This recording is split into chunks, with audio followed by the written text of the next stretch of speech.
Dit is vir my baie lekker om jou te vertel wat hierdie jaar oor Pinkster by Annie Berg gaan gebeur. Kom ons begin by ons besoeker, by ons gas, die predikant, die geestelike leier wat by Annie Berg ons Pinksterreeks gaan doen. Dit is Dr. Frederik Maree, alipad van Wellington af in die Weskaap.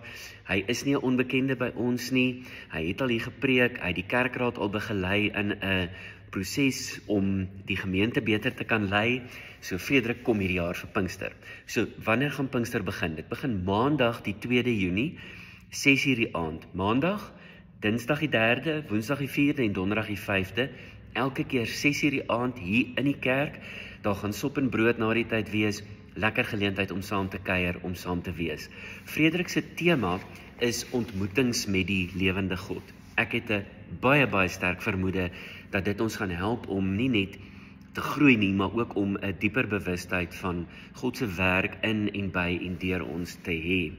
Asseblief onthou ook dat so 'n Pinksterreeks 'n geleentheid is om gemeenskap te bou, om by mekaar uit te kom, dalk met iemand te gesels met wie jy nog altyd 'n geselsie wou aanknoop. So moet dit asseblief nie misloop nie.